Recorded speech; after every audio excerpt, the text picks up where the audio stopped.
In New York City, there is a meetup group that is completely dedicated to failure.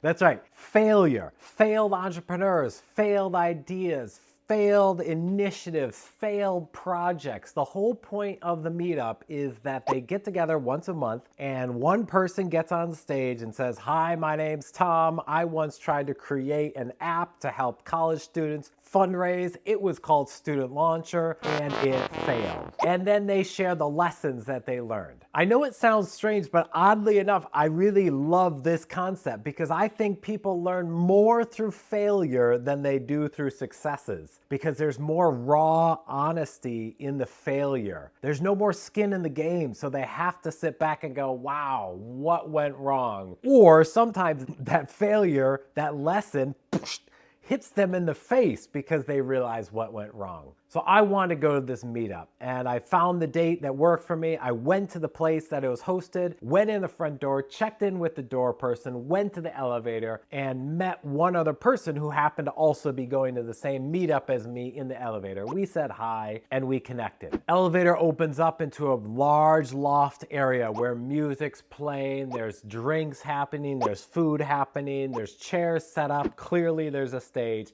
and a lot of mingling going on. My newly minted friend and I did not know what to do, so we made our way over to the bar, we grabbed a drink, and he and I started chatting about what he was doing, what he was working on. I shared what I was doing as a professional speaker, and we talked back and forth, back and forth. Having that one additional person to talk to made all the difference to me not feeling completely socially awkward in that meetup. Because imagine had I never met that person in the elevator going up and I walked into this room and not knowing everyone. I know that this is an extrovert's dream because they would have the energy and love the idea of going around going, "Hey, my name's Tom. Hey, my name's Tom. Hey, my name's Tom." However, me being an ambivert, that's not my natural. I really have to build myself up to go and do that type of connection. So I had this one person here. I noticed and I recognized the founder of the meetup by the picture on the meetup page, and I wanted to talk to him and say hello and introduce myself, but he was so busy running around trying to set everything up. I noticed there were a few people with these kind of official failure shirts on that I recognized them as being leaders of this meetup as well. However, none of them were available for chatting because they were also running around trying to take care of everything. So no one from the official staff was there to greet us at the door. And I realized, had I not met that person in the elevator and they didn't have a door greeter, that night could have gone completely different for me.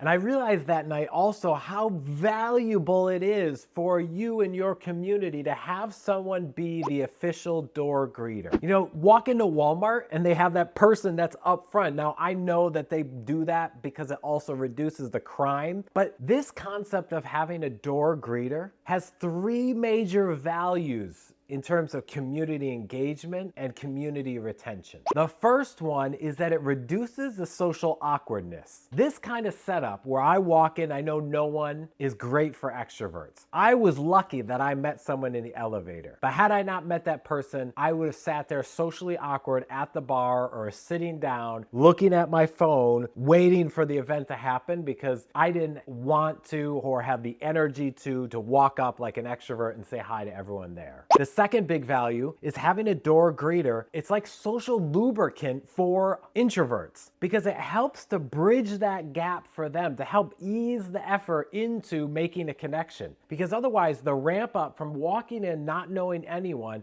and have to walk up to someone and go, "Hey, my name's Tom," and build that connection, that's a lot of energy, especially for an introvert. So having that door greeter potentially builds that social lubricant for them. And lastly, it builds social bonds.